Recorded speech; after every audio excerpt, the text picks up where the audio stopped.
and interrogate your child without your knowledge or permission. Well, what about them strip searching their daughter? I find that incredible. I mean, I'm assuming a nurse or a medical professional was there too, but I mean, doing that without your parents' approval. And by the way, we've been trying to get this straight from Haley. It looks like there was a male officer there and a female. She said a man. Unbelievable. So, well, the Supreme Court just ruled with those girls for drugs. She gave her friend an aspirin, and they strip searched her with males. She's 10. They just said they can do that, but other Supreme Court rulings say no. So it's kind of a mixed bag. But I don't care what the Supreme Court says. They said black people weren't human beings before. And that was overturned. Well, listen, I want to get your number, maybe have you on. So I've had other official CPS people on who've quit before and other family rights groups. Ma'am, you're very articulate. I'd like to have you on as a full guest. Can I get your, we can use a fake name if you want, but can I get your number right now off air? Absolutely. Okay, we'll get that right now. Thank you so much. Okay, God bless you. John Harmon, please get that from her up there on the phone system. Okay, let me just try to briefly tell this story, then have the family talk about it. Janet and Joe and Haley, the poor little girl, so sweet. And I've seen her around here, and it's very nice, and everybody likes her around here at the office. To hear this story, absolutely, it didn't blow me away, because just as that former CPS worker said, this is standard. 3 times a year, it's more, some schools less, they bring them into the counselor. This happened this started when I was in high school 19 years ago. They call you and they ask, how's family life? Do you have plenty of money? Are your parents nice to you? And then if you don't say anything, they go, did they get you a car? They're introducing you to talk crap. No, they didn't. Are they rude? Do they fight? And all these questions were asked. And they would call each kid in. They put them in a little auditorium area, and they would call them back. And they got her in there. And what kid doesn't have bruises on their legs? There she is with the shorts, because it was pajama day that all these schools have. The last week of school, they have a pajama day, usually on the Monday or the Friday. And she sees a little bruise there on her thigh. And it's a little bitty. I've seen it, just a little bitty thing. And after walking into a table, kids always say, she has a few little bruises, on her legs, like my kids do from gymnastics and running and jumping. Little tiny ones. You can barely see them. This is normal, though. I mean, with me, I was cuts everywhere and black eyes and, broken fingers because I was wild and skateboarding by the time I was 10, huge scrapes on me, missing half the skin on my back.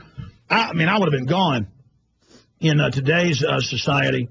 But just to finish this up here, and we're going to go to them, get the timeline clear. And we have the name of the counselor and everybody here. Just absolutely disgusting. And to them, this is normal. Oh, we have to do the secret police. If it saves one child, better that 10 innocent kids be taken that one child abused doesn't. See, it's the opposite of 10 guilty men go free than 1 innocent. And, of course, again, the system's 5 times more likely to abuse you. That's key. These are people that are above the law and very bad on average in the system. And so then they interrogate her. They say, did your mom do that? And Haley said, no, my mom didn't do that. I hurt myself with my grandma. She walks into a table. You can see it. That's exactly where it is. You can see the corner. And then she said, well, does your mom spank you? And I went, no, not really. I guess a few times, which, by the way, isn't illegal. Well, and, not lately. And then, okay, well, the next day the police show up. They take her to the nurse. They tell her, take your pants off. Because this day she's wearing jeans. And she says, she's wearing them yesterday when she came. She said, well, no. And they said, do it right now or you're in trouble. And the police told her to do it. So she pulls her pants off. And she's very embarrassed when she's talking about this and looked for other bruises and didn't find them. But took photos of the one little bruise. And then they may have gotten a protective snatch order. They won't say when I talk to them, but we're about to have the lawyers talk to them. We've got to wait till Janet can get off air and go talk to them, on the conference call. And so the police are there. They strip search her, and they say, your mother did this. And she said, no. And the policeman, they said wearing yellow shirt tucked into jeans. That's what they wear in Hays County a lot of the time, plain clothes. And then one in the uniform said, and she said male and female. The CPS was a female. Yeah, the CPS was a female. Male cop in there with a little girl in her panties, 8-year-old. This is what they do. And they said, tell the truth or you're in trouble. And she said, no, they didn't do that. And I told you. And they said, you're going to get in trouble. You tell me right now. By the way, she wouldn't take her pants off. They said you're going to get in trouble. So, and then now their argument is, well, she took her pants off willingly. A minor, it doesn't work that way in the law. And you people know that. going to call you scum. That's what you are. Violating her due process, not calling her parents. You said, take it off or you're in trouble. So you forced her. That'd be like if an adult grabbed a kid in the park and said, have sex with me or you're in trouble. You raped them. You can say, well, the little kid, did it when I told him to. Put a gun to a woman's head and say, I'm going to rape you. You raped him. Well, you forced her to take her pants off. Little 8-year-old. Okay? And you didn't find what you wanted.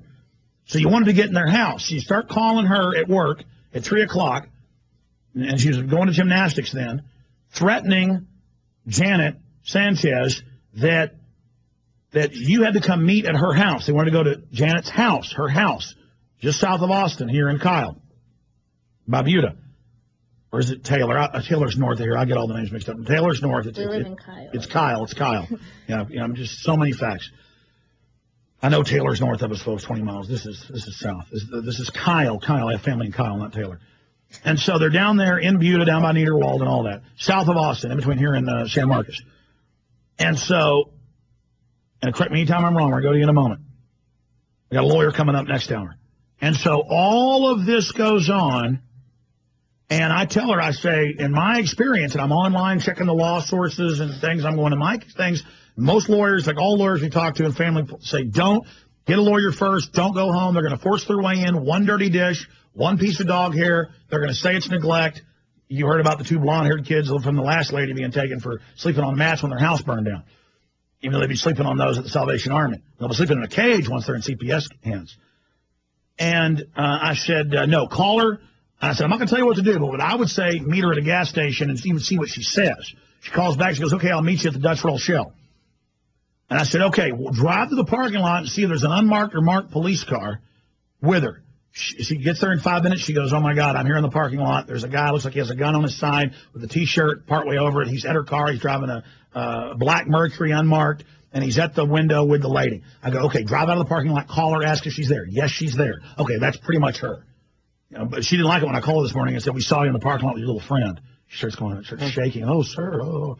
The point is, this is how these creeps operate. They wouldn't tell you we want to talk to you. Well, what the talking was going to be, you sign this paperwork, and don't worry, you'll get your daughter back. Just sign it. Boom, they'd have taken her. They get you to waive your rights, or they had the court order. But they won't say, so we're not violating court order. These phony things, they always fill them out wrong, too, so they can, that's official oppression. We'll catch them in that. There's lots of stuff. We're going to get them. Right. To me, I don't want a Lamborghini Testarossa or a Lamborghini Countach. I don't want a supermodel. I don't want a castle. I want criminals to go to prison, the government criminals. To me, this is like piles of diamonds to defeat them, to crush them. Okay, I mean, literally, I want the treasure, the jewel of liberty. And so it's anyways, I want everybody else to learn how to deal with them. So when we come back, we're going to go to you guys. I just wanted to lay this out. So then they start calling your mother, trying to intimidate her, and they say she's not allowed to have the child, but doesn't, give her the authority. Just tells her, hey, slave, that's how they do. You've got to have, really, they were just wanting to have her take over there so they could get her. Making her mom feel important. You have to come get her because she lives near you. You have to come get her. She's not allowed to stay with your daughter anymore, the mother anymore. So that right there means they're either threatening without the order, which is a big official oppression, going around ordering people around. A cop can't come to your house. A CPS can come to your house and say, come polish come wax my car.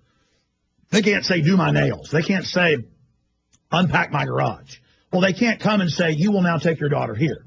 And again, even when they get these court orders, which they probably don't have, they may have now, they're fake. Just like they write blank warrants to take blood at checkpoints in Austin without warrants. It's not real. Right. This is America. This is not Russia. This is not China. This is precious and liberty that we have here, ladies and gentlemen. So the government's not God. The police are not God. And these CPS workers sure aren't God. They have not 1/110th the authority police or sheriff's deputies have. So all of this is going on. All of this is happening, and so now we're getting our lawyers. We're going through this. We're fighting this. But remember, this is happening to everybody. This could happen to you next. When you put your children in public schools, and now most private are, quote, complying for their insurance and regulations, they bring your children in, guilty until proven innocent, with snooping operations like the Soviet Union to break up the family. And I have the textbooks. They teach the social workers saying the family's a disease belonging to the prehistoric times and must be abolished and replaced with kids in cages getting one bologna sandwich a day and a bag of chips. So, or sent to Saudi Arabia, literally, that's on record, to slave pits. We'll be right back with the family. You worry. If you don't understand the situation. Hi, summer's coming, and now's the time to learn self-sufficiency.